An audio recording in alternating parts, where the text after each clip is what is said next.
우리가 예를 들어서 지하철역에서 네. 이렇게 올라온다고 했을 때 예.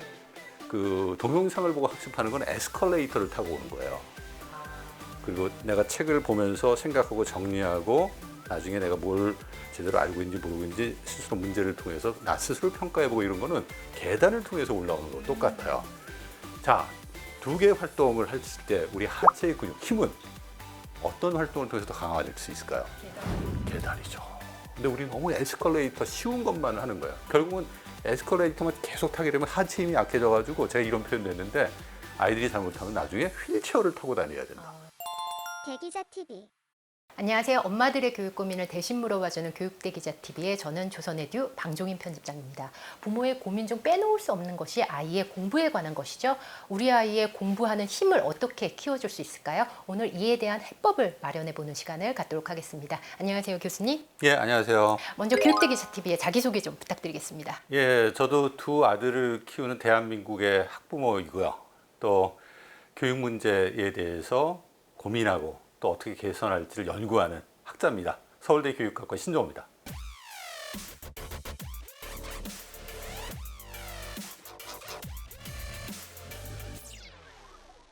먼저 얼마 전에 학부모 사이에서 굉장히 크게 화제가 된 프로그램이 있었어요. EBS 당신의 문해력이라는 프로그램이었는데요. 교수님이 진행하시는 미래교육 플러스에서도 대대적으로 다룬 것으로 알고 있습니다. 네, 맞아요. 어느 정도 문해력이 심각한 수준인가요? 그걸 다룰 정도로? 코로나 때문에 1학년 학생들이 거의 학교를 못 갔잖아요.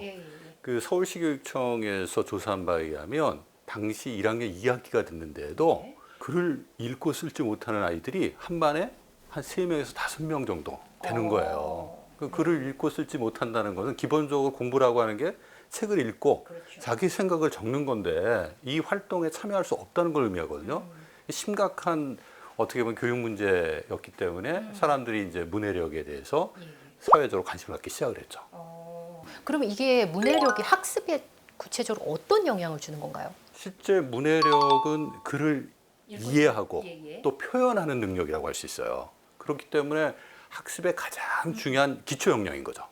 그래서 기본적으로 이해 못하고 자기가 이해한 거를 표현 못하게 되면 기본적인 학습 역량에 심각한 제한이 있다고 봐야 되는 거고 그 문제를 해결해 주지 않는 한 기본적인 내용 학습이라든지 더 나아가서 사고력 학습이라고 하는 것 자체가 불가능하죠. 그럼 교수님, 문해력이 뒷받침돼야지 다른 학습이 가능한 거죠? 그렇죠. 이게 공부하는 게 뭡니까?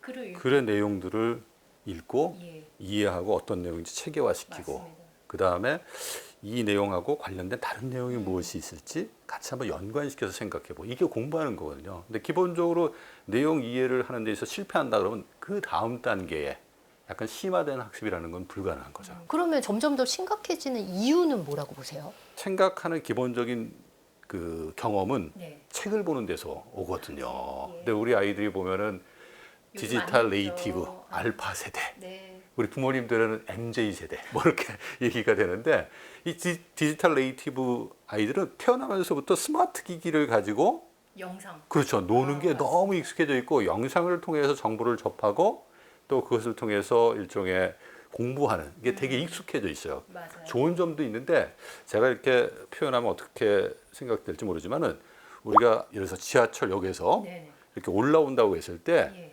그 동영상을 보고 학습하는 건 에스컬레이터를 타고 오는 거예요. 내가 책을 보면서 생각하고 정리하고 나중에 내가 뭘 제대로 알고 있는지 모르고 있는지 스스로 문제를 통해서 나 스스로 평가해보고 이런 거는 계단을 통해서 올라오는 거 똑같아요.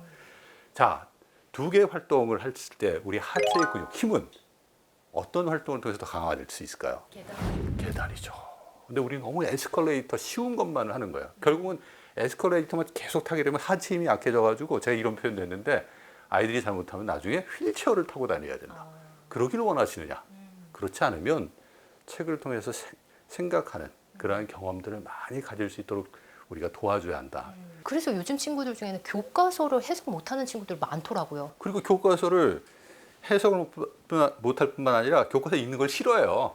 왜냐하면 동영상 보면 의미를 나한테 던져주는데 책은 내가 의미를 만들어내야 되잖아요. 우리가 이제 문해력을 키워줄 때도 어떤 책을 읽을 때 길게 야, 너 30분 들어가서 공부해.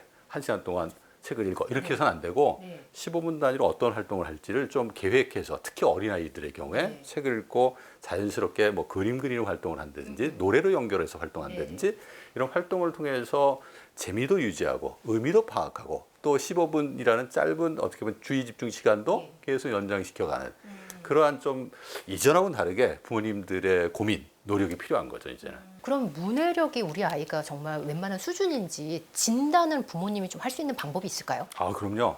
제일 쉬운 게 어휘력입니다, 어휘력. 책을 읽으면서 아이가 예를 들어서 책 속에 못하는 거. 모르는 단어가 얼마나 되는지 확인할 필요가 있어요. 그다음 두 번째는 책의 내용들을 정확히 이해하고 있는지 쉽게 물어보는 게 줄거리죠. 어떤 내용이었지? 네네. 이렇게 물어보는 것이 하나의 진단 방법이고 근데 그 어휘나 글의 내용을 이해했는지 이걸 물어보는 건 전통적 관점에서 문해력을 확인하는 방법이고 좀 더 나아가서 아까 말씀드린 것처럼 비판적 사고나 창의적 사고까지 연결돼야 한다고 했잖아요. 네네. 그 비판적 사고, 창의적 사고 어떻게 물어볼 거냐? 할 수 있어요.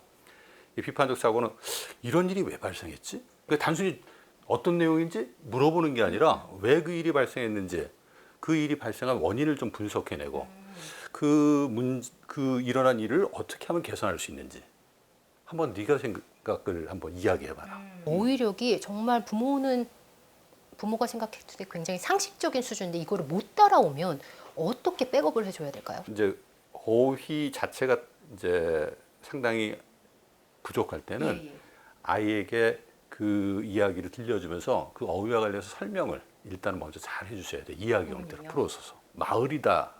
마을이란 말이 옛날 말이에요. 아, 요즘 친구 모르는 친구도 있어요? 모를 수 있어요. 오. 그러니까 마을 나오면 우리는 이제 MZ 세대, 저는 그 전 세대이기 때문에 도시에만 익숙한. 다 아는데 아이들은 마을하면 마을이 뭐야? 마을이라고 하는 것은 사람들이 이렇게 모여 살던 곳을 얘기해.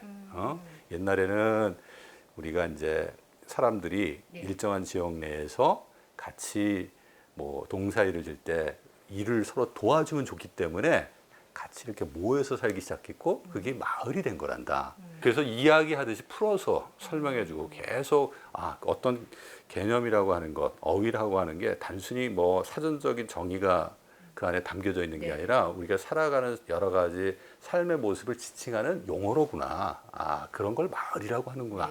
이런 것들을 아이가 스스로 자연스럽게 알 수 있도록 도와주는 게 좋죠. 만약에 요즘 친구들 중에서 일찍부터 동영상이나 책을 안 읽은 친구들 너무 많아서 문해력이 떨어진 친구들 중고등학생들 사이에서도 굉장히 많거든요. 그러면 중고등학생, 그래서 국어 영역 같은 경우에 이해 못하는 친구 굉장히 많아요. 이게 중고등학생이다. 그러면 조금 회복 가능할 수 있을까요? 제가 우리 작은 아들 할게요. 우리 작은 아들이 책을 많이 안 읽어가지고 정확하게 이 용어가 어떤 의미를 갖는지 잘 몰라서 수학 문제를 틀려요. 예를 들어서 옛날에 크지 않다. 크지 않다는 뭘 의미하는 거예요? 제가 어떻게 얘기했냐면 자, 서로 상대의 크기를 비교할 때는 세 가지를 사용한다. 작다, 같다, 크다. 그럼 크지 않다는 크다를 X를 지우고 나머지 두 개를 의미하는 거다. 이렇게 차분하게 아이가 이해할 수 있는 실제 이해 또는 분석적인 그 방식으로 설명을 해주는 게 제일 좋고 그걸 통해서 가장 기본적인 개념도 어떻게 보면 야 이것도 몰라 이렇게 혼낼 게 아니라 아이가 모르고 있으면 옆에서 차분하게 설명해 줄 수 있는 것 이게 상당히 중요해요. 학부모님들이 어렵게 생각하시면 그와 관련한 검사들도 있거든요. 제가 구체적으로 말씀드리기 좀 어려운데 그런 검사들을 통해서 우리 아이의 문해력 수준을 한번 파악해 보시는 것도 도움이 되지 않을까. 일단 우리 아이의 문해력이 어느 정도인지는 정확히 판단을 해야 된다. 그렇죠. 교수님 저서를 보면 학습은 마라톤이라고 비유를 하셨어요. 그리고 부모는 페이스메이커가 돼야 된다라고 말씀을 하셨었거든요. 그것의 의미를 좀 설명해 주신다면요. 네, 이제 공부하는 게 사실은 뭐 한 달, 한 학기, 1년에 끝나는 게 아니잖아요. 유치원 때부터 시작해서 대학 가기까지 이 공부라고 하는 게 단기 일종의 레이스가 아니라 오랫동안 페이스를 좀 조절해 가면서 힘든 과정이 있지만 그것을 이겨내는 경험도 하면서 끝까지 좋은 결과를 위해서 완주해야 될 과정이다라고 봐야 되고 그런 측면에서 제가 이제 학습을 마라톤에 비유를 하고 있습니다. 이 과정에서 직접 뛰는 선수는 학생일 수밖에 없죠. 근데 부모님들은 그럼 어떤 역할을 해야 되냐와 관련해서 제가 이야기했던 게 바로 페이스메이커 역할을 해야 한다. 근데 페이스메이커 직접 절대 뛰지 않습니다. 네, 그리고 그렇죠. 강요하지 않아요. 그 어려운 과정을 옆에서 같이 띄워주는 거야. 그 페이스 아이가 어떤 그 좀 상황에서 계속해서 뛰어가야지 그 페이스를 잃지 않고 갈 수 있는지. 그 다음에 힘들어할 때 약간 옆에서 같이 띄워주면 그것 때문에 힘을 얻어서 나죠. 그렇죠. 그 어려운 과정 이겨내거든요. 아이들한테 물어보세요. 너 공부하기 싫을 때 그걸 극복할 수 있는 그 어떻게 보면 이유를 어디서 찾았니 이렇게 보면 친구 때문에 내가 공부하기 싫었는데 공부하기 시작했어요. 이 경우는 거의 없어요. 물론 이제 공부를 잘하고 경쟁심이 심한 애들은 저 친구보다 내가 더 잘해야지 이런 마음 가지고 조금 하기 싫은 거를 이렇게 딛고 넘어가는 그런 일이 있을 수 있는데 그렇지 않고 보통의 경우의 아이들은 친구 때문에 내가 더 열심히 해야지 이런 생각 안 합니다. 다 누구 때문에? 부모님 때문에. 나를 믿어주고 열심히 나를 위해서 희생하면서 생활해 주시는 네. 우리 부모님을 실망시키고 싶지 않다. 모 방송에서 예. 부모 학부모라는 프로그램을 그래요? 예. 그 연초에 다큐멘터리로 방영한 적이 있어요. 제가 거기 또 출연하셨어요. 출연합니다. 네. 머리가 그때는 까맸습니다. 근데 이제 보면은 서울대 입학생들을 저희가 조사를 했는데 네네.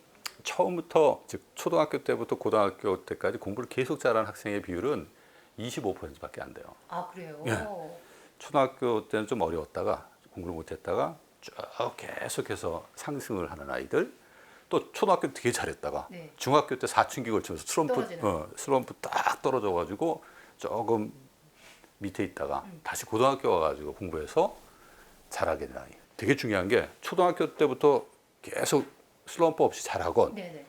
초등학교 때 점진적으로 잘했건 슬럼프가 있던 예. 또 전혀 공부 안 하다 갑자기 고등학교 때 공부를 했건 간에 예. 공통점은 네가 그렇게 공부 열심히 하게 된 이유가 뭐냐, 계기가 뭐냐, 또 예. 힘들 때 그것을 이겨낼 수 있었던 그 원인이 뭐냐 이렇게 보면 다 나를 믿고 기다려줬던 우리 부모님 때문에 내가 열심히 했다.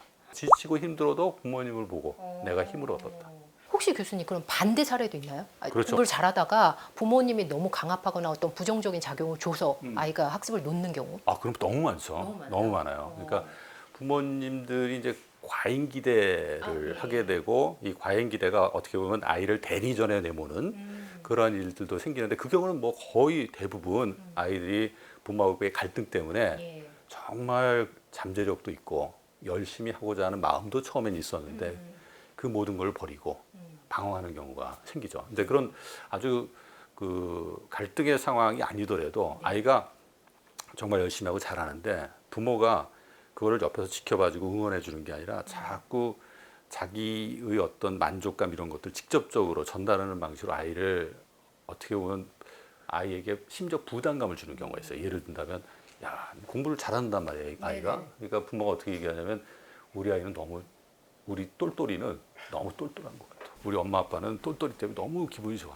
똘똘이 최고야. 예, 예. 이런 얘기가 어떻게 보면 칭찬으로 들리지만 계속해 보세요. 아이는 부담이죠. 부담이 되기 시작하는. 한번 조금 못 볼 수도 있잖아요. 근데 그 못 보는 게 걔한테 너무 민감하게 다가오는 거야. 이 시기에 좀 부모님이 어떤 말을 조금 해주는 게 아이 학습에 조금 더 유익할까요? 도움이 될까요? 아니 해주기보다는 아이의 말을 들어주세요. 들어줘요. 자꾸 얘기하지 말라고 그랬잖아요. 가장 좋은 부모님은 이야기를 들어주는 부모예요. 그리고 약간 실없지만 아이 그냥 치어업 해주는데 어이 야 열심히 하네. 아빠도 좀 책 좀 읽어야겠구나. 뭐 이렇게 자기 얘기를 하든지. 근데 아이 얘기는 자꾸 하지 말아라. 그러면 그게 의도했건 의도하지 않았건 간에 심적 부담으로 작용할 가능성이 있기 때문에 그 부분은 조금 대화하실 때 우리 부모님들이 신경을 쓰시면 어떨까 생각을 합니다. 아이가 유치원이나 초등학교 다닐 때는 공부 얘기만 하는 게 아니라 다양한 얘기 많이 하잖아요. 근데 중고등학교 가기 시작하면서 계속 공부. 아니 이게 하루도 아니고 일주일도 아니고 한 달도 아니고 1년도 아니고 몇 년을 공부 해보세요. 그것도 평가하듯이 또 힐책하듯이 자꾸 공부에 대해서 얘기하면 상처받지 않을 아이가 없습니다.